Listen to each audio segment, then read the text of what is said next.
Hi, how's it in the name of Christ? How you doing? It's your girl Karabo. Karabo. I hope you're good. I hope you're peachy. I hope you're stellar. And I hope you're in a neat little bunch. If you're not, welcome to the party. That's just the story of my life. Let me just put some caveats out there. Kindly look out for my captions. They're not always accurate. They sometimes use a small g for God, not very reverential. They sometimes are misspelled altogether, or it's the wrong word altogether. I don't have incentive right now or energy to change them up, to adjust them, because I'm not currently getting viewed, and that's something that we are going to be talking about, touching on it somewhere along the way in today's message. Okay, right, or secondly, I'm very potentially wearing application makeup. If I am, you will know. If I'm not, you'll also know. It bounces off my face, so I'm not shape-shifting. It's an amp. And then I have a segment, and indeed, today we ought incorporate the segment of ours with oomph and impetus more so than other days, because I'm really talking to that particular issue. But I want to get it out the way because really my heart is flat and I just want to get this like completely just done with. Intention was to blush my cheeks to show you that when you prick me, I bleed. When you punch me, I say ouch. When you roll over me with a steamroller, I will probably die because I'm human. But people are treating me like trash. So it's essentially an empathy segment. And today I prospered to get it in really quickly. Other days it takes a minute. Anyway, let's get to the point. Today's the 4th of, it's April, but May. It's the 4th of May. Goodness, of course not April. It's the 4th of May, 2024.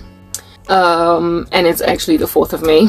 I'm not yet hopped over to the next day because it's a Saturday and I tend to do a lot less on Saturday, so I can actually come here earlier. Like I don't exercise on weekends, stuff like that, so that's a thing. Anyway, so just so you can gauge your bearings as to where it is that we find ourselves on the day that I do this video, it is imperative for me to highlight the date. And I'm wearing this wig, this big fat chunky wig, because I'm covering a hair treatment on my head. I need to actually bring down my braids. Y'all know that. My protective style. My mini twists. Not twists, but braids. I need to bring them down. But I first had to wash my hair, and it's like moisturized and it's getting a treatment now, so I'll probably get to it tomorrow, and I really hope I get to it tomorrow. If not, it's okay, really. We've got all week to just keep doing one little patch of the head of mini braids per day. It's alright, I'm not going anywhere, but it would be ideal if I could just get it all in one sitting. Now that we've spoken about non-essentials and irrelevant things, we can then just head straight to the point. Okay? Alright, do you guys know why I watch so much American gospel or Western gospel? Let's just say Western, because some of the people that I observe are from the United Kingdom. Do you know why the majority of my doctrine is Western? I will tell you why. God is the one that raises up in the admonition of himself. He's the one that chooses. No one can choose God. We are drawn to the Son by the Father, and then no one can pluck us out of his hand once that's been concluded. The Lord, when he is doing a particular work in a human being, then raises him up ever so uniquely, individually, that this individual might prosper to do what work that the Lord will do in them to finish it. God is the one that fashions for us good works in advance that we might walk in them. Yes, so when you are living in a hotbed of heresy, but God has a job for you, he will miraculously lead you to all truth. It's written in his word that the Holy Spirit guides us into all truth. He's the one that teaches us appropriately. I am South African. I was raised largely irreligiously. However, there were religious facets to my upbringing, in the sense that I attended religious schools in the very formative years of my upbringing, Catholic in particular. To be exact, South African schools, however, government schools at the time that I was growing up, I don't know if that's ever since then changed, were Christian. It was just a default. We used to sing hymns and pray in the name of Jesus, the Our Father, every single morning, even in government schools. But the first few schools that I went to, the first school I ever went to was public, and the Our Father was a thing. We used to sing it in assembly, etc. So it was a Christian school. However, I then moved from Dumelang in Soweto to St. Matthew's, which was a Catholic school, also in Soweto, in Rockville. Okay, briefly, I was there, and then I moved to Mayfair Convent. Also, I was there for like 1 or 2 years, or 2 or 3 years at Mayfair Convent, and it was convent. that hints that it was a Catholic school. In grade 5, that would be standard 3. At the time, we used to call school standards, right? Grades, standards. That's when I moved permanently to government schools, and there was never any religious heaviness in the schools that I was brought in. And even in the government schools, even though they were a lot more unruly, the kids there nonetheless was still a gospel theme. We sang hymns in assembly. That's why I know a lot of the hymns off by heart.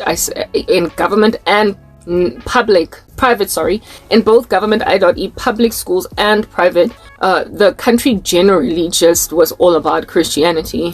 Alright, so that's all the religion I got in. Essentially, it's like I was taken to school to be taught somewhat a little bit about Jesus. But at home, no such thing. So I guess I was raised up in some kind of religiousness by the schooling system. But then when I moved over to a government school in grade 5, it was pretty much over. My walk with God. I didn't really have a serious walk with God, but because children are so impressionable and so they're so easy to teach, I took Catholicism very seriously as a child because I was in Catholic schools. When I was at St. Matthew's, I took it seriously. We used to go to mass and all that jazz, pray the rosary, pray the Our Father. I then took it seriously too at Mayfair Convent, so I was a holy-ish kid. But of course, with loads of heresy therein, due to Catholicism, we all know that there's just massive heresies in there.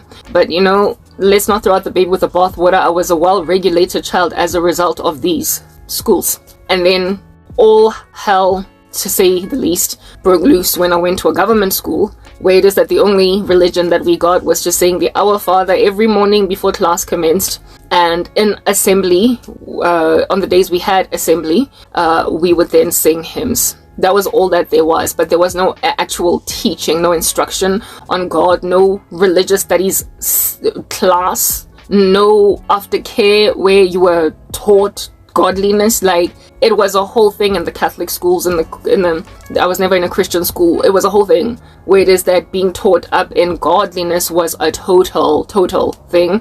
We got rebuked by teachers a lot using the Bible when I was in those Catholic schools. So it really went a long way to discipline general desires in me as a kid. It therefore stuck with me. When I got older then, moving on to the Winchester Ridge Primary School was the last primary I was ever at. Then moving on to Sir John Adamson, I maintained a sense of God in that I was not atheist. I never could be. There was always a fear of God in me. Not a fear of God, because really that's the beginning of wisdom. I was not saved, but I had a trepidation about getting on the bad side of God just in case he exists. So I've never, by the amazing grace of God, ever let go of the existence of God. I've always just believed, but that's how most people are on the earth. They're theistic, albeit not quite understanding what is the way to deity, to the one true God. Yeah, most of the world believes in God, but most of the world does not believe in the right way. So unfortunately, most of the world still goes to hell. Anyway, righto, so I was just like the rest of the world, the most of the world, and I believed in God, but I wasn't saved, not even in the slightest. Yeah, so the world just kind of tossed me to and from with its ebbs and its flows. And that was that. I was living a worldly lifestyle. I was just a carnal kid. Yeah, just a regular child growing up in a country that's not saved.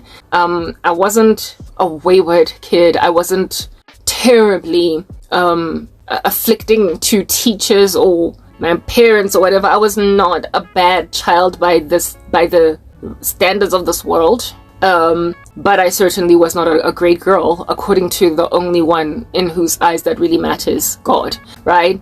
I was what this world called a relatively moral woman. Moral girl. I was moral. Yeah. And so by the standards of this world, I was what the world would call a good girl. Yeah, the world. Let's just put that out there. I was never like Sia, swinging on a chandelier, because let's just paint the town red and be as dastardly as we possibly can. I never ever was that horrible teenager, that hard kid to handle, that impossible human that doesn't want school. I was never that girl. I was never. And I do believe that the biggest reason why that was the case was because I always had some kind of thing just at the back of my brain chilling somewhere that God exists. And I remembered all that religiosity, whatever the word might be, okay, of my former years in the Catholic schools. It always just stuck with me, so I maintained a good girl persona. That's pretty much it, okay? So I was always the innocent girl. If at all I was hanging with bad girls, I was always the like, but why are you with this crowd? Are they gonna peer pressure you? Karabo, you're hanging out with the bad people. When I started smoking cigarettes, everybody was like, this thing does not suit you. It's your cousin. You've been influenced like proper. According to many people, I could do no wrong, and when I was doing wrong, it would look at everybody else on some, what have you done to this poor child? You are influencing this child. I just always had a good girl image to a point where everybody would blame everybody else whenever I did something strange. That was unfortunate, but anyway, whatever, thank God.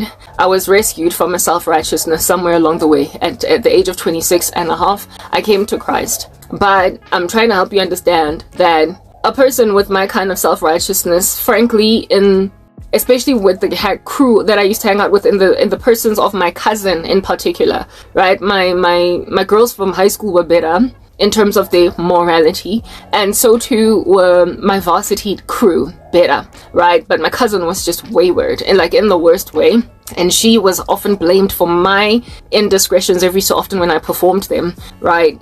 Yeah, that gave me a self-righteousness to a certain extent. It always made me feel like I'm the good girl, and everybody's always going to look at me like the sweet Gonyane. It became my brand. It thoroughly became my brand for me to be the innocent girl that every so often hangs out with bad crowds. Even when I started dating my ex-boyfriend of 5 years, yeah, because he was also raised in the south of Johannesburg. He went to a school in the south of Johannesburg too. We crossed paths all throughout our upbringing with more or less the same people. He was older than me by 4 years, so the people that he was acquainted to were more acquainted with my sister, my older sister, than with me. I was a kid when he was thriving and doing whatever he was doing in high school. I was in grade 8, he was in matric, and we never crossed paths in school. We only met much later, right? And he was, I guess, one of those very hectic boys all over the show, all over Johannesburg, on the come up. And he was known by my sister's squad. He was known by my older sister's general crew.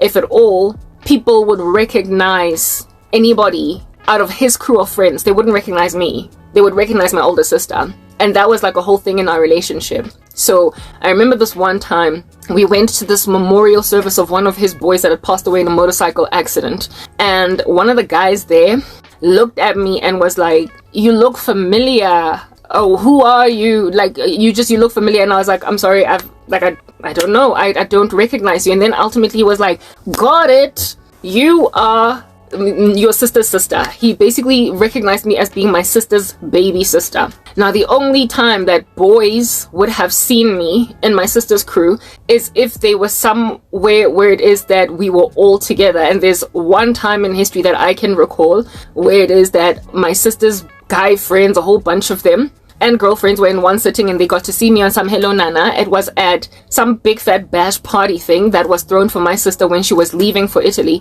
because she studied overseas type thing, yeah, at my house. And we were there, and I was like the little sister of the girl whose party it was. It was also my birthday on that day, so it was like a combined event, but I was much younger, and I had fewer people that were there, so essentially it's like my sister took over that whole celebration. It was okay, I didn't care really. It was a farewell party for her, and so a lot of her boys in the hood that knew her recognized me as her kid sister from that day. Plus there was quite a few of them that would have recognized me from high school, but like I said, if they were in my school. I was never all over the south of Johannesburg. I didn't know kids from other high schools. I was not forward. I was not all over the show. So even if I studied in the south of Joburg, really the only people that would know me are the ones that went to my high school. So the ones that were in my high school would recognize me. Even though they were in matric would be a final grade 12, the final year of high school. They were in matric and I was in grade 8. So they would recognize me as, oh, that's older sister's younger sister. And then they got out of school, so they would recognize me later on. So it turns out that one of the guys recognized me from back in the day. I don't know if he went to my high school or if he saw me at that party or whatnot. At my house, it was at home. That's where he would have seen a 13, 14-year-old girl, right? He then looked at my ex he looked at me at this memorial and he was like, where do I know you from? I was like, I can't tell you. And then ultimately he's like, woo, I remember you. You're my sister's younger sister, right? Very well. I was like, oh yeah, no, yes, I'm totally her sister by all means. Indeed. So you do recognize me. You're not just passing a line over here. And then he looked at my boyfriend. Of course I was accompanying my boyfriend, who was going to the memorial service of his late friend. The late friend of which I did not know personally, but I was there to support my boyfriend. Okay. He then looks at my boyfriend, who had introduced me to him as, this is Karabo, my girlfriend. And then he's like, I recognize you. And then he's like, you're this chick's sister. He then looked at my boyfriend and he's like, hi, Ndoda. Hi. This is chicken murder. This is child abuse. This girl is innocent. She does not deserve to be with a guy like you. I was low-key flushed and embarrassed for my ex-boyfriend. He laughed it off on some whatever, man, like, don't be speaking smack here, but essentially my ex was a chicken murder, by the way, in this country is a term utilized for dating somebody that is much too young for you. I was 22 when my ex was 26. When you get to your 20s, that gap is not so gargantuan. But anyway, this guy saw me as this little child that must always be kept in a fragile little glass container, and just left in a corner to just, enjoy the sun, but don't hurt it. And when he learned that I was dating my ex, he flat out just like protested, like right there on some, this is chicken murder. And this here is the destruction of a pure innocent girl. Like, what are you doing? I was not surprised at that guy's sentiment, because I have in my life heard that a lot of times with either chicks I was hanging out with or guys that I was dating, that this is chicken murder. What are you doing with such a sweet girl? You're gonna ruin her. You're gonna destroy her. Maybe it's because I was the quiet, shy type, like Squire for Hire. I don't know. I was quiet. I was shy. I struggled to be boisterous and like personality coming out and all that jazz as a kid. So that might be part of the reason. But I was just, I don't know. There's something I gave off that made everybody feel as if though the whole world is destroying my purity and I should save myself from the world that is destroying my purity. That's just a brand I carried all my life, and there was nothing that could ever tarnish it, in the sense that there's nothing I could ever do that would ever blame me. Nobody blamed me for stuff that happened. It was always everybody's influence. That's how the world consumed me. I was always just received as innocent, even when I was guilty, and I prided myself in that. I really did. Somewhere along the way, like I said, it became a brand. It became a brand where it is that I knew that nobody was going to blame me. And not that I deliberately put myself in harm's way, that nobody would blame me ultimately. However, it just happened. I can't even explain why it happened. It just did. It became my brand. Okay. Very well. So because of me being viewed like that pretty much from since I was a teenager kid, like, yeah, all the way into my 20s, I was always just viewed as the person that can do no wrong, and when you do wrong, who made her do it? That's how it was. I developed a self-righteousness, like I said, where it is that I just wore it as a crown, like I'm a good girl, yeah, and it is what it is. And I liked that I was looked at as such because something deep down inside me knew that guys like good girls, even though they pretend to like savages. That it is always the good girls that get the ring, the savages get taken to the club. And I saw myself as this woman that would ultimately marry well, and be, taken seriously, made an honest woman out of, because I was the good girl. I was the dude that ain't nobody's mom ever gonna give grief. I was gonna be the girl that ain't nobody's boy ever gonna be like, but what are you doing with this chick? I don't like her.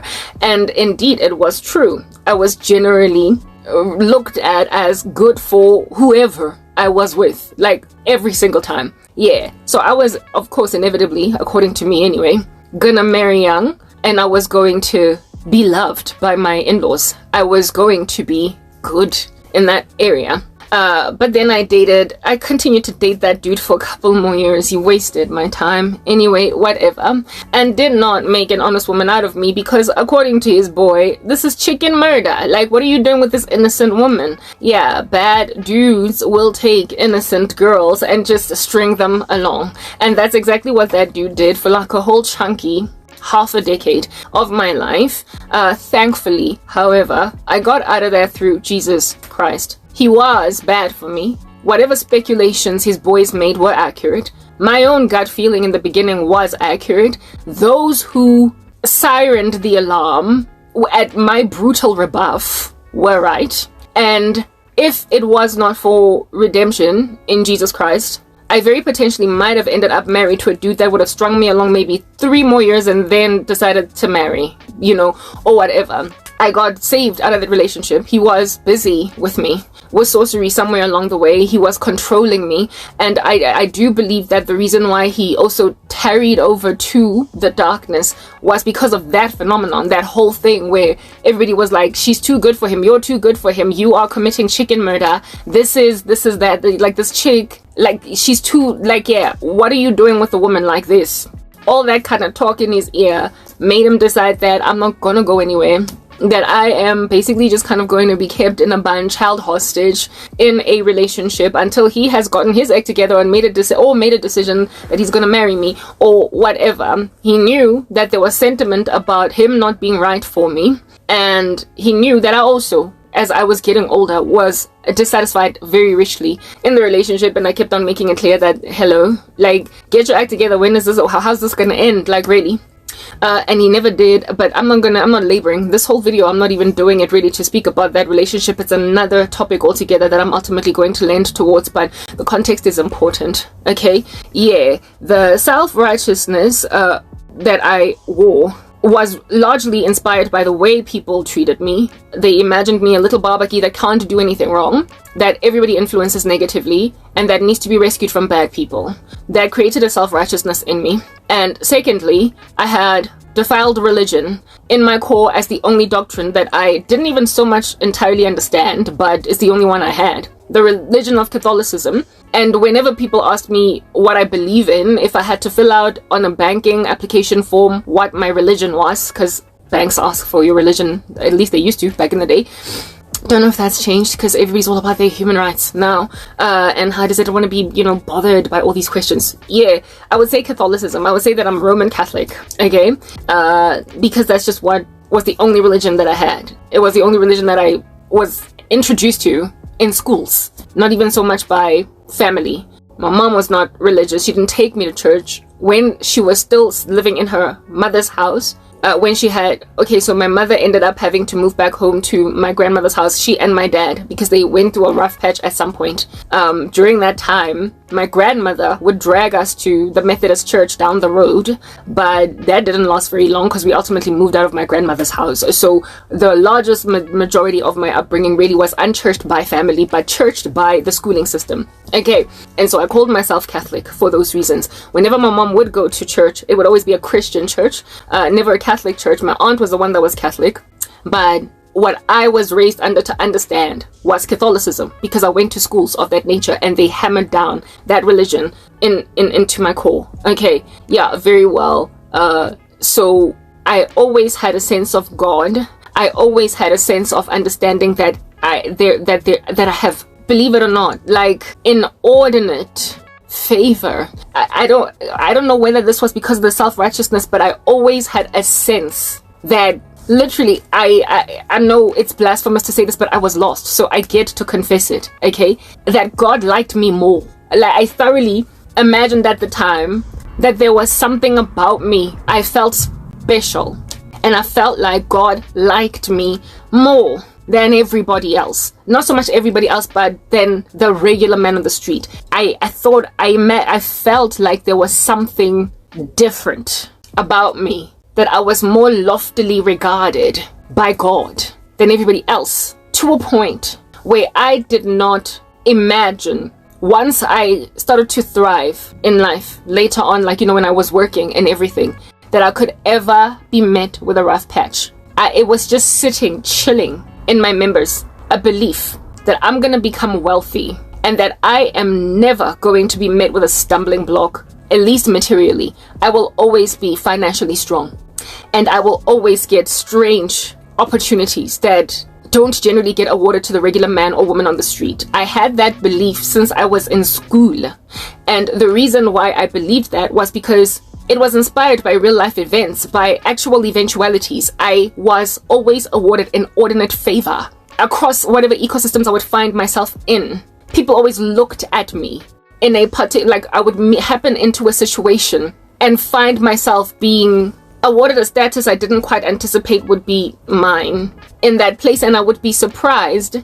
And I started to notice that these small little lucks, I guess when you are in the world you would call it luck, right? All this luck that I had on the come up, I concluded it obviously was God. Now, understand that this here belief of me being taken care of by God, who favors me more than everybody else, as I believed, right, was inspired by the fact that my mom was largely negligent. She was one of those, like, God has often used the story of Matilda to describe how I was on the come up, largely ignored by those who ought have seen that they have a gifted kid. In other words, family just could not care less to notice that I was gifted in very many respects, but the world saw it. Just like with Matilda, that Roald Dahl book, you know how Matilda is a special kid. She is gifted, right? She's a prodigy, right? But her family just could not care to even notice. Like, if you've seen the movie Matilda, when she is still a baby, googling and gagaing, she spells using cereal, her name in kitchen sink water. And like the family, the mom, is just like, Matilda, you're wasting food.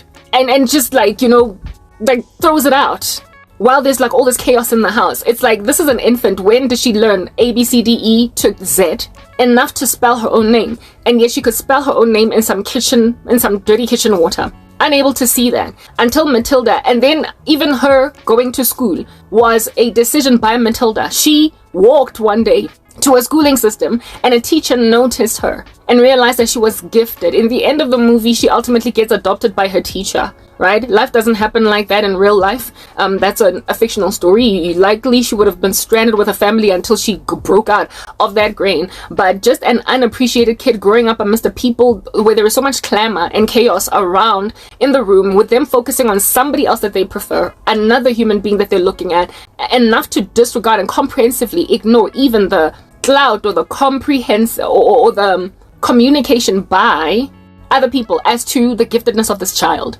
Like when teachers tell you as a mother that your child is gifted, when things happen that evidence that your child is gifted, and you just like don't even see it, like you don't see that your child is beautiful, that your child is gifted, like you know, what is this, academically, intellectually gifted, when you just for the life of you are so postpartum depression or ignorant and negligent as a mom that even when the world sings praises for your child in your ear, you ignore it. But yeah, when that is a thing, a lot of times children can get discouraged by the lack of recognition of their grandiosity or whatever by their parents, because kids are made to pedestal parents above society. So if you are not acknowledged in your own household, in your own backyard, it sometimes just does not matter when you get acknowledged by the teachers in the school, by anybody else that can look at you out there, by the world of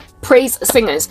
It just is like, it doesn't matter because mom doesn't care. Yet I was able, despite what I desire strongly to be my mother's grander recognition of how good I am and stuff, I was able to refocus my energies on the fact that the world around happens to think I'm special. So that must mean that God is working hard to cause me to ignore the ignoring of my person by my family.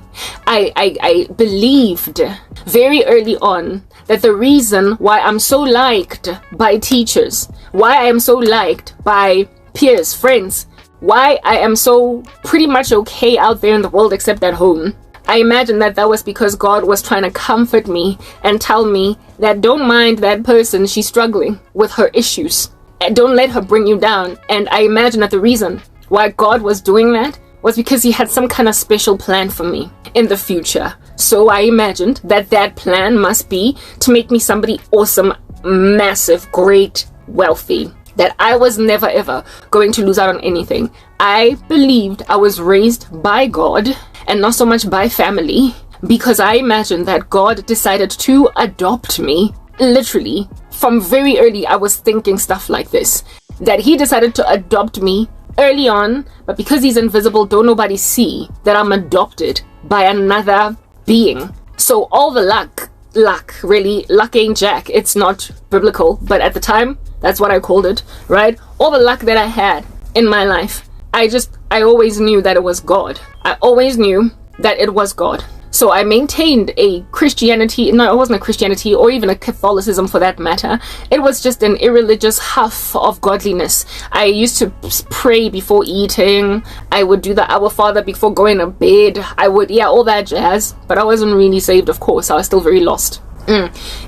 Because I felt like I needed to acknowledge this God that's obviously doing something for me. Like, duh, he has raised me. He took me to varsity. He's the one that's been paying my, funny things happened in my life, or miraculous things happened even before I came to Christ. I got given jobs that were lofty, requiring lots of experience and lots of education, just based on me being so liked at an interview that somebody would recommend that I do rather another job. Even if I had no credentials, even if I had no prior skill, the person was prepared to train me up. That's the level of luck I had. As a result, therefore, I skyrocketed up the corporate ladder very quickly once I pierced into corporate at all. I skyrocketed because I kept getting strange favors, even though it did not make sense. And that magnified my self-righteousness. Not only that, it also magnified my belief that I've been adopted by God. That I've been adopted by God. That I belong, that he likes me more than other people. Everybody else had to just go through these strenuous hurdles to get small little internships. But I was hopping leaps and bounds in ways that were then got observed by everybody around me who, like I said, in my family, I was largely ignored. And it became my family that wreaked a lot of handsome havoc in my life when they made an observation of the leaps and bounds that I was hopping, because according to them, I was gonna go nowhere. My prosperity did not puzzle many people from my vicinity, from my school or from high school varsity. It did not shock many people because like I said, teachers liked me. I would have been, if at all there was a vote done in high school, one of those most likely to end up ABC in a good capacity, okay?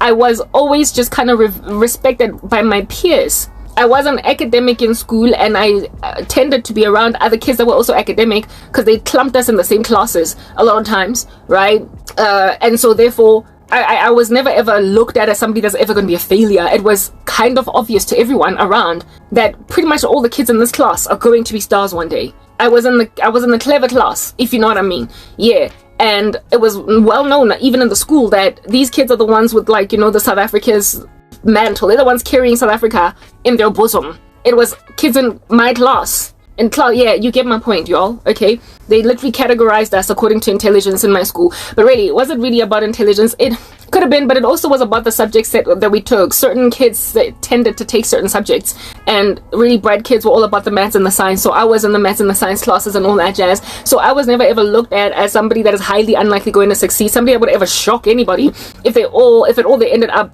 running 3 organizations in the country, or even ending up, in parliament or whatever. It would never have shocked anybody because people in my class were bound to end up there, right? But what definitely would shock people, let's just put that out there, this is where it gets poignant, okay? What definitely would shock people is there being the exquisite level of failure in anyone in my class, in anyone in the kids in my particular batch of students at school. We were the most likely to do awesomely in this world. And it was not expected that any of us would end up essentially cleaning out toilets or waiting tables or whatever. All of us were inevitably gonna go somewhere sore like birds, and all of us did. Once we cracked out of high school, we all had stories to sing. And at some point, I was nicely communicating with a whole bunch of my classmates on Facebook when our careers were growing, because we inevitably were going to end up doing well. So it was no shock. But what is a shock is where I find myself while family and certain friends and certain acquaintances, people who were encircling my life, basically embracing, accepting that one of the girls that in school we were looking at as basically the next mayor of the city is waiting tables at Wimpy She is unemployed. She is ABC. She is Q, R, V, and T. That is not so good. Yeah, that is something that was not expected. And that would then cause people to look at me on some, what a waste, what a disappointment. We all thought you were going to be great. And you can imagine the level of sorrow that dwells in the heart of a person that essentially was supposed to be great, who also believed she was supposed to be great, had a self-righteousness, and imagine herself, nothing could ever touch her because she was MC Hammer. For somebody like that to end up with their feet, not their feet, sorry, but their teeth on the ground, with their nose squashed into the pavement, basically groveling, gathering dust, inhaling cement for air. When that human being is there, people are sometimes inclined to laugh at them until they gain understanding and context as to how that even happened. Which then brings me to exactly why it is that is the statement that I opened with here. Why do I listen to so much American gospel? Or the way that Americans interpret the gospel, because really the gospel is international. It's actually heavenly, and it's been handed down to the nations. Okay, I will explain to you why. Because this kind of bizarre trashing of human beings, it's just an epidemic in Africa. Let us continue to talk. Okay, I believed that I was never ever going to fail, and I believed that God was with me. Even though I had yet to give my life to Christ, right? I did not know him. And I was raised under certain doctrines that were full of heresy and holes in them. Okay. 26 and a half arrives. And I then finally make a decision to surrender to Jesus. I had, in the run-up to, been interrogating the things of God. I was investigating them. I was looking into it. I was sniffing around. I was dabbling, but I wasn't super serious. And at 26 and a half, somewhere along the way, I just made a total serious decision for Jesus. And that serious decision was hugely inspired by a fallout with the boyfriend that was holding me hostage with sorcery all those years. The pain, the severity of it that I felt literally ran me to Jesus.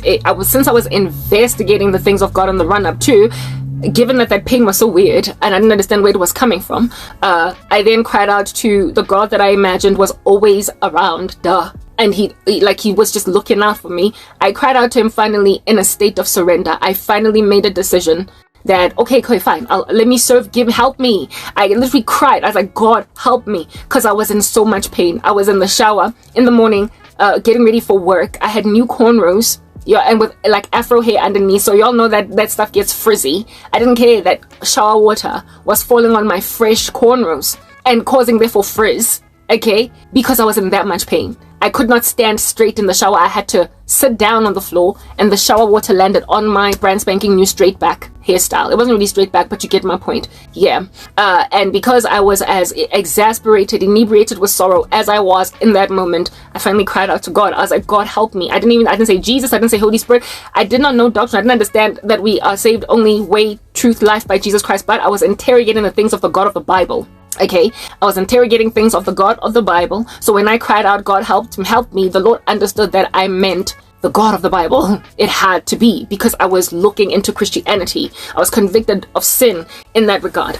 Okay, very well. Cool, so he saves me, right? That day I got born again. I just felt this infilling by the Holy Spirit. I was suddenly light on my feet. All that sorrow left me. I showered. I went to work. I was bouncing up and down. I was walking on sunshine. Okay, I was happy. I was so light on my feet. And that was the beginning of a journey.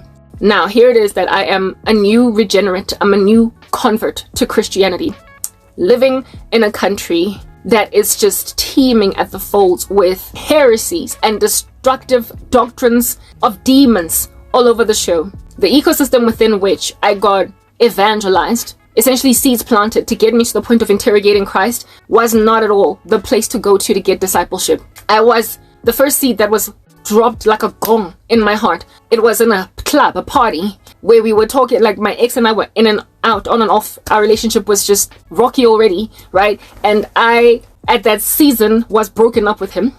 And I was therefore imaginative that a new man is coming into my life. Remember, I believed I was going to get married young, and then that dude wasted years of my life. So now I was not so young anymore. I was 25. I thought I would have gotten married at like picket fence and everything, 22, 23. I dated that ex of mine from 22, and 23 came and went. Anyway, whatever, you get my point, okay? Yeah, the picket fence did not come early. Like, proper guys, well, if I tell you, I wanted to have pregnancy after pregnancy after pregnancy after pregnancy after pregnancy after pregnancy after, like, I was going to keep on popping babies. Do you understand? All the way throughout my 20s and early 30s, I was going to have a crash It was a plan I had since I was a child. It is therefore a gargantuan travesty that I'm 40 without children. That dream was built in me. It was given me by God from an early age. Hence why I believed I was going to marry young and just start having lots of children. I wanted a creche. I even said to God once that I wanted 7 kids, but if I got more, that would be awesome. My minimum was 7. That's what you must understand. For me to have no children at 39, yes, like it. But we're gonna get into the story further. All right, yeah. So I did not give my life early to Jesus. If I had, I probably would have gotten married on time and had all those babies. If I had heeded God's call on my life early, seeing as he likely was calling me the whole time, I always felt special, didn't I? However, the Lord did. He is sovereignty. The Lord is sovereign even over salvation. And so there is nothing that can ever happen that was not planned. God does not have a plan B. He just has a plan at all. Okay, very well. So even the date when I got born again was foreordained, but I personally wish I had gotten saved earlier. I do realize, however, that I didn't get saved earlier because I had to have gone through certain experiences in order that I might be healing to certain people, able to snatch some, even from the flames of hell, with a testimony that they can relate to. If I was one of those virgin brides, if I was one of those always in youth group kids, I would have had my audience to reach. Indeed, there would have been a niche that I could get to, but it wouldn't have been the niche that God intended to reach through me. So I had to basically just run these streets doing a strange thing, and then only at 26 and a half, early enough, right, to not have done too much damage to myself, but too late to be a virgin and all that jazz. But anyway, whatever, that was my redemption. The biggest regret I have was ever having sex at all outside of marriage. Like, it is literally by far the biggest regret I have. Okay, very well. So I got saved then. Not saved, I got the first seeds planted in me of gospel truth and Jesus and stuff, right? At a club. It was like at a party or whatever. It was a 21st birthday for a friend of ours, and music was just pumping, and I was newly broken up with my ex, and I was obviously in the market for a new man. And I asked, because I did not want to keep having sex, right? Sex has always just made me uncomfortable. Like, pretty much since breaking of the virginity, like, God has always been with me. That's what I'm getting at. Like, conviction of sin has been following me like a tail. Do you understand?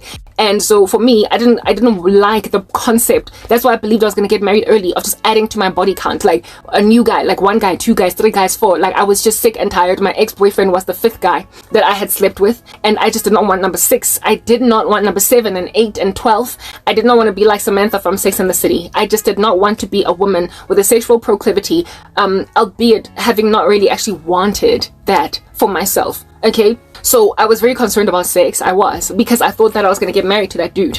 The 5-year guy. I thought he was going to end up my husband, and the fact that we kept on breaking up, and this year it looked like it was not going to improve this relationship. It looked like nothing was ever going to suffice that was sustainable for us, that I would now have to go and sleep with a new guy, right? I was in the world. I did not know Jesus, and celibacy was, of course, off the table, because I imagined you have to test the goods first before you get married. So I go to this party, and we start talking, and I'm like, goodness, guys, like, you know what? Like, how long must a person wait in a relationship before they have sex? I was expecting this chick to give me some answer like Steve Harvey, 3 months or whatever, you know? And then the guy is going like, you know, act like a woman, think like a man proper. Like, that book is sold in Christian churches like it's a Christian book. I actually bought that book at Rhema bookstore, believe it or not. Anyway, whatever. Yeah, Steve Harvey recommends that you wait for 3 months. And I was waiting for this chick to basically tell, and I'd heard that before somewhere, from people that were ranting and raving about that movie, Act Like a Woman, Think Like a Man, in the world, when we were still in the world. Every black person in these streets was talking about that movie and how it was just so full of wisdom. Yes, but I didn't personally watch it. However, the counsel did filter down to me, where my girls were like, girl, you need to make a man wait for 3 months. 3 months! Yeah, and so I was like, okay, whatever, it doesn't matter, because I was in a relationship that was solid, so we were not about to, there was nothing that it didn't apply to me at the time, because I was in a relationship. So yeah, but now here it is that I'm newly saved, so not newly saved, but newly single. So I have got now to, I guess, wait for 3 months, right? I expected that this woman, this girl, this fellow, the high school, she was in my high school. It was, however, she was not, we were not friends in school, just acquaintances. However, her friend was my friend from primary school, right?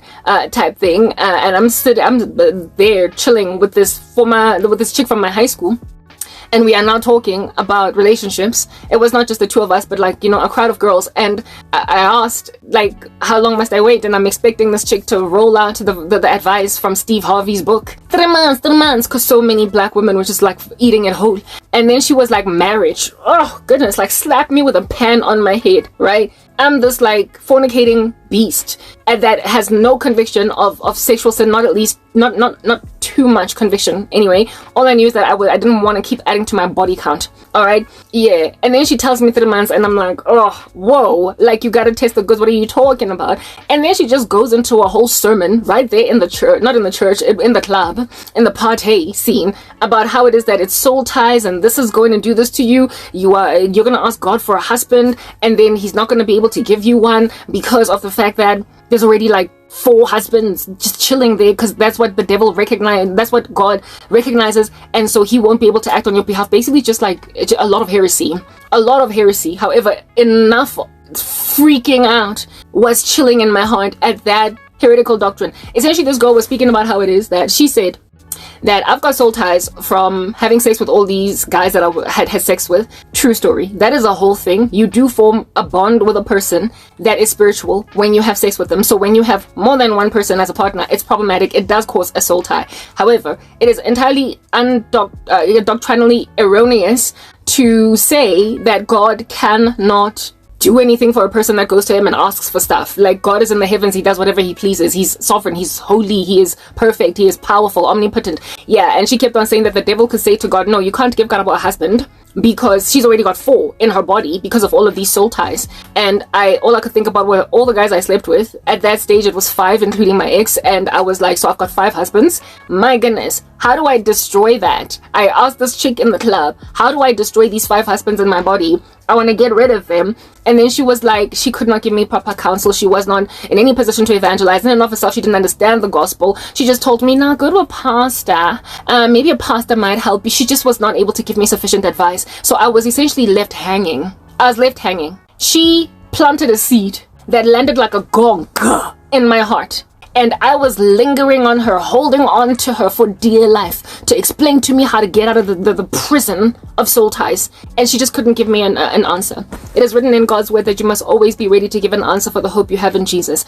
Christians, your undiscipled nature is making you essentially anticlimaxes of people that are interested in what you have to say. You must make yourself an apologist for the kingdom of heaven. You need to study the Bible to show yourself approved, that when somebody asks you a question, you can answer them in a way that's going to cause them to linger, not only linger, but study further. You can't just leave people hanging, because you know what the parable of the sower says. Some people hear the gospel and then they are excited for 5 seconds and walk away. Others walk away because of persecution. Others take themselves rather into the adoration of the cares of this world too much to focus on Christ, and so they don't bear fruit. There's only one category of people that bear fruit 30-fold, 60-fold, 100-fold over. And it's those where the root of Christ is etched. And those guys, the only reason why the root of Christ would get etched is because faith came by hearing, and hearing by what? The word of God. The word of God, of which needs to sometimes come out of your mouth, seeing as a lot of people don't just walk around when they don't know Jesus with Bibles. And they also don't have a natural incentive within themselves to just crack one open when it's in their backyard. Because I had Bibles in the house, but I wasn't about to just crack one open, because for what? I was irreligious. I was unsaved. I didn't care. They were just there to gather dust and, be ornamental in the house. Yeah, so you're the Bible. Until such time that a person studies for themselves. That's what it is that we need to do. We need to care enough for souls to know the word and respond appropriately. And this chick could not give me answers, and she left me hanging, dangling like an octopus. And I just felt so uneasy. By the amazing grace of God, however, God, like I said, I've always felt special. Like, He really liked me a lot, God, in comparison to everybody else. He never let me go. He never let it go. That thing hung on me so heavy, just swinging on my heart like Sia on a chandelier. Yeah, it just hung. I could, when I got home that evening, seeing as I'd already stopped, thank God I stopped drinking alcohol something like 2 to 3 years before coming to Christ. So I tended to kind of retain knowledge after parties, where before you would wake up wondering, what did we talk about? Because you were all drunk. Yeah, well, I retained knowledge. I was sober at that joint. I was drinking a whole bunch of very expensive Red Bulls and some Coca-Cola. So basically, I was alert at night, laying in my bed with this thing just going in my brain. I wanted a husband. It was already late. Time was ticking. I'm 26 I'm 26. I was supposed to be married at 22. Dude did not propose marriage. I'm supposed to be on my 3rd or 4th pregnancy.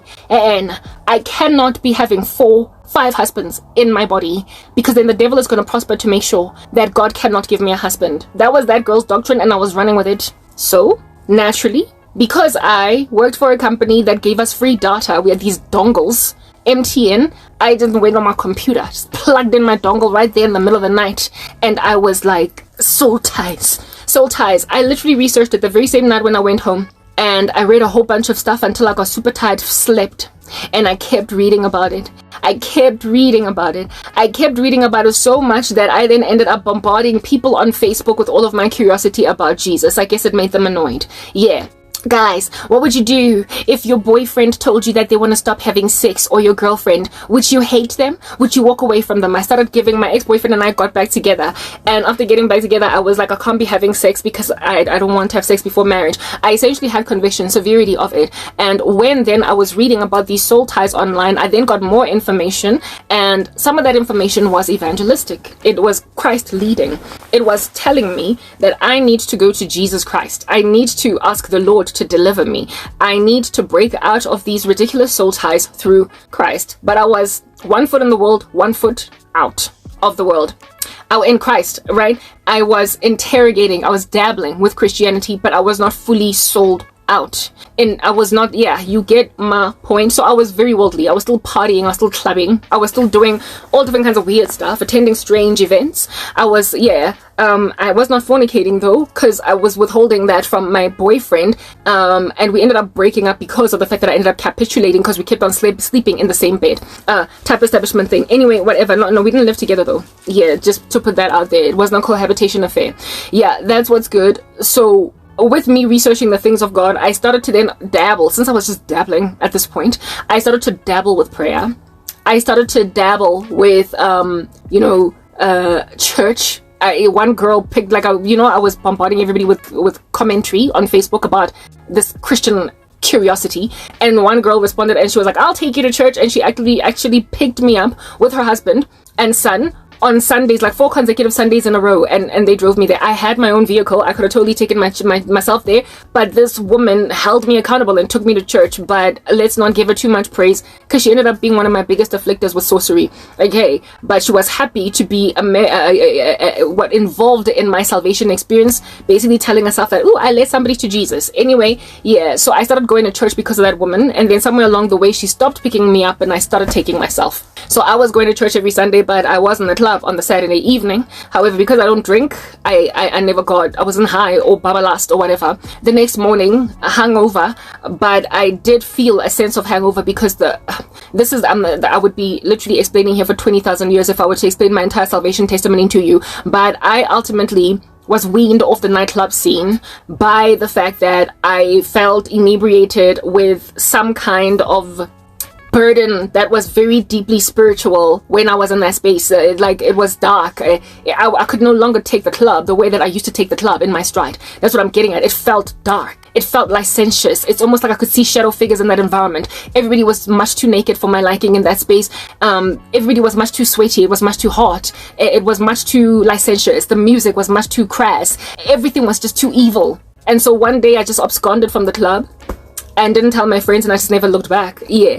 I ultimately was ripped out of that environment because the Holy Spirit was convicting me of sin. But I was living a double life in the beginning. I was still in the world, but severely convicted that it gotta go. That the world gotta go.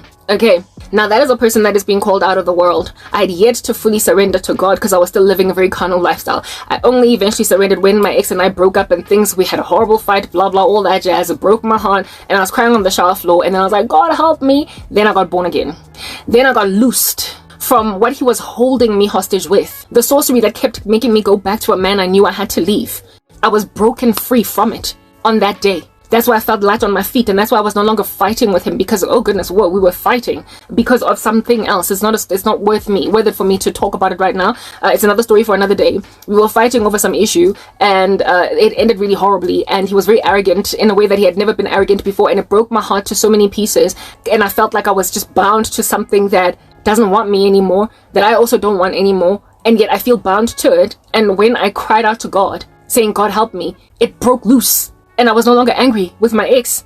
I was no longer upset. Like, all that bitterness and angst was just gone. I was set free from his witchcraft immediately at redemption. Immediately at redemption. It did not take deliverance ministers to get demons out of me. It did not take years of praying to loose me from the clutch of an evil man. It was just my born again experience. The day of my salvation, boom, chains broke off and I was able to successfully get out of a horrible relationship and stay out and not feel broken and devastated by not being with him, because he was holding me hostage with Begamina Pela. He was holding me hostage with Begamina Pela, and it got loosed. It got broken off me. And so I no longer felt like I can't do without him, for crying out loud. Oh, sorry, those of you who don't understand what Begamina Pela is, it's a witchcraft spell. The name, the Begamina Pela, is Zulu for look at me only. It's Zulu for look at me only. So it was a look at me only witchcraft spell. Like, you will go nowhere. You are mine.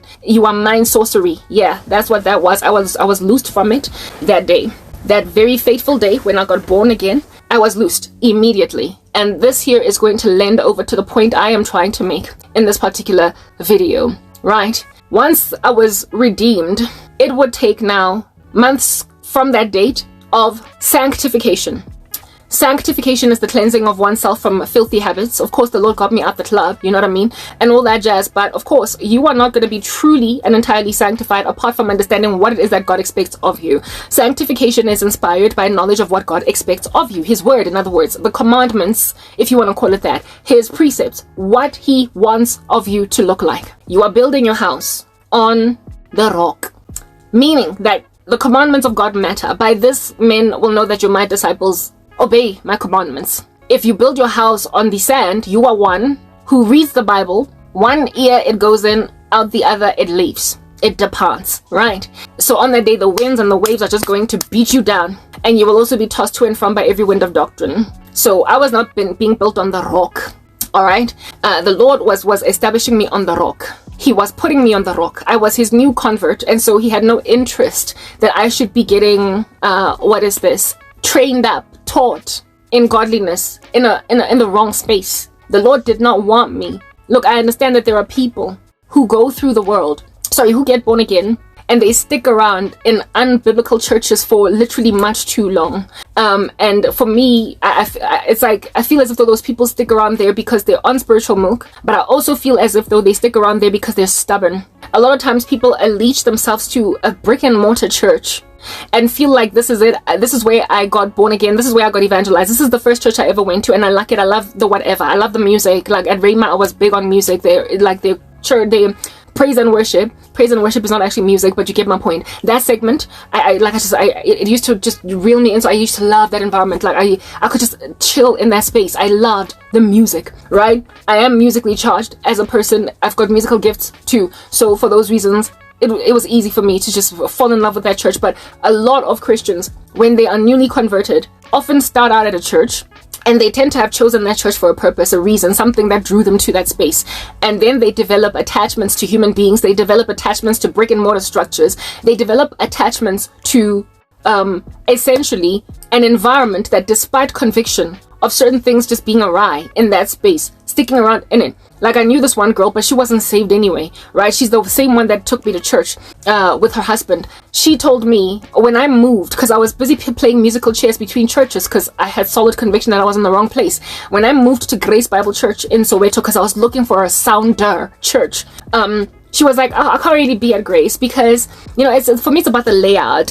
They've got these like tent meeting chairs that they have to lay, and they're not comfortable. At Rhema, it was a mega church that was a lot more financially well off, and it had an auditorium type church structure, and so the chairs were those that you could recline. They're cushy, they're like your couch at home.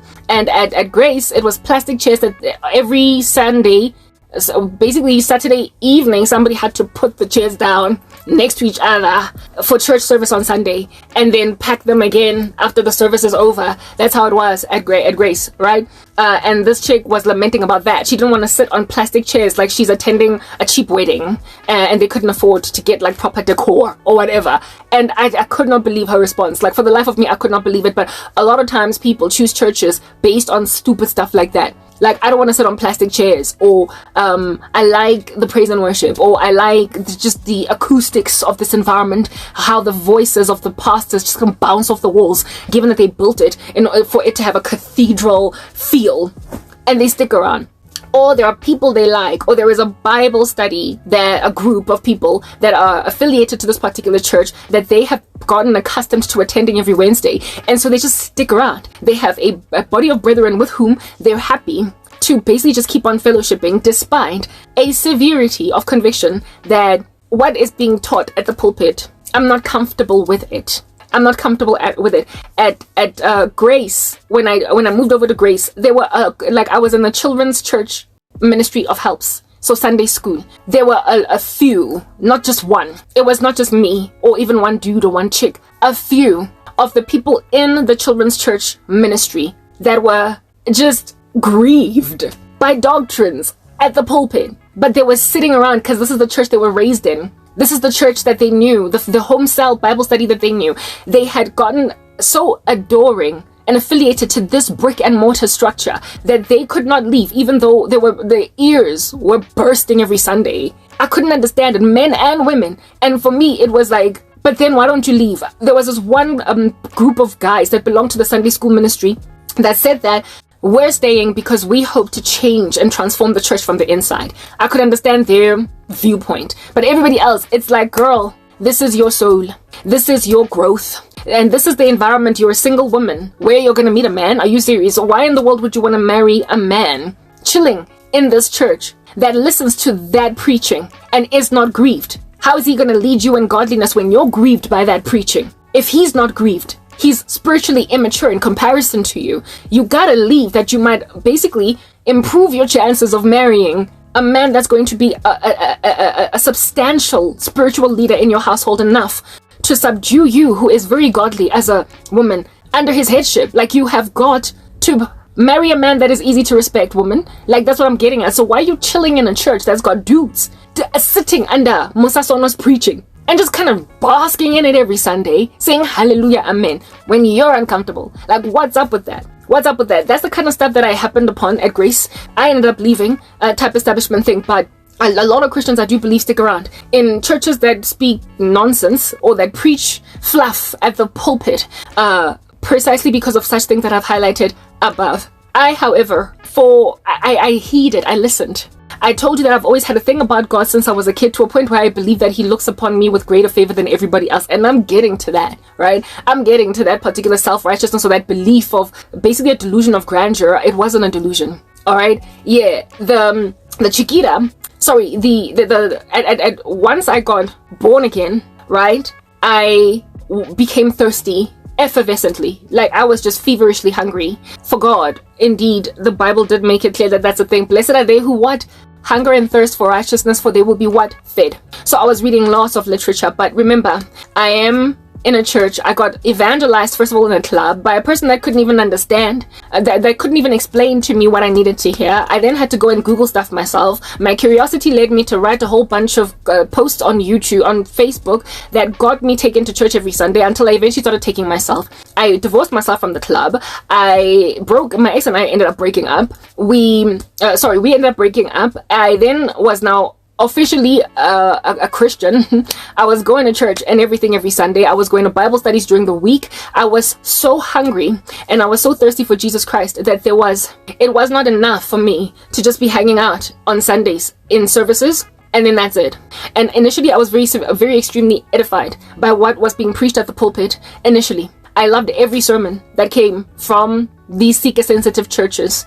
But remember, I was hungry and I was thirsty, and Sunday was not enough. So I very quickly searched out a home cell Bible study group for myself, wrote my name on some form and whatnot, got contacted by a dude that runs a home cell study Bible group and was like, Karabo, you want to belong to a home cell? There is one near your hood there in Remzig. There was a man's house that we used to travel to go and do Bible studies, and he was actually quite good, and largely it was young people that were there, and he was just like a father, a bit of a shepherd over them type establishment thing. He called me, so I joined the home cell Bible study on Wednesdays, but that was not enough. It was on Tuesday actually that one was was the one from the other church was on a Wednesday. So yeah, Tuesday, here it is. I'm at the home cell Bible study during the week, but it wasn't enough. I was so thirsty and I was so hungry for Jesus that I did my own research. After all, I worked for a company that gave us free data, and so at home I could stream videos on YouTube, I could watch anything, I could read anything on the internet at a whim. I just was able to basically, conjure up information as I desired from the World Wide Web. And so if at all I was not at work, if I was not doing anything, if I was not busy crunching work, I was crunching the gospel, even at work. That's how much I was curious about God. Like, on my lunch break, I would be reading articles online. Sometimes even in between meetings, I would be reading stuff about God online. And when I was home, I would be reading stuff. It went from reading articles online about salvation, soul ties. I initially got very interested in the whole soul tie discussion because I wanted to be broken free from this thing that's making sure I can't get married type thing, right? And so the whole soul tie search led me to a lot of sermons on sexual immorality, and I first started reading a lot of articles on the internet, and then I graduated over to watching videos on YouTube. And when I was watching videos on YouTube on sexual immorality type establishment thing, I then found a lot of young people's ministries, Passion for Christ movement, all that jazz. Much of what it is that was the direction that I was led towards to find stuff out for myself, because I was not getting it at church, was within the American space. The P4CM movement, I found it very encouraging, very inspiring, because of the fact that they were very bold in their testimonies and their witness. They did not censor anything, and largely it was a purity movement. It was a purity movement. It was a sexual purity movement, and I fell in love with it. And so I fell in love with gospel poetry and gospel rap and all that jazz through P4CM type thing. And then more people were introduced to me later on through P4CM, right? That's what's good. Yeah, so that helped out a whole bunch. But then what ended up happening is that one day, because I was so curious about God, right, I was so besotted, and I was just studying and studying and studying and studying like no man's business, reading up stuff. I was going to anything I could go to. I not only went to church on on Sundays in the morning, I would go to evening services too, and I found the evening services were a lot more sound. So essentially, the pastors that are being tested to be pastors, that were on the come up, that were being raised up to be the lead pastors of the future, were more sound than Ray McCauley. I'm just putting that out there. His own son, Joshua, or whatever, was far better. I don't know if that's still a thing, because I've moved away from the health, wealth, and prosperity movement and whatnot, like seeker-sensitive churches. I've moved on, type thing. But I like the story that I'm telling, I am panicking and freaking out right now because I've already been speaking for an hour 12 minutes, and I really want to move on to a next part, but I wanted to seal this one nicely roundly. But I'm not going to be comfortable to speak my mind as fully as I want to speak my mind when I'm busy looking at a ticking metronome. So let's move to the next part, guys, and we're just going to carry on from where it is that I left off. I'm sorry to have to leave you hanging in this part, but please follow me in part 2.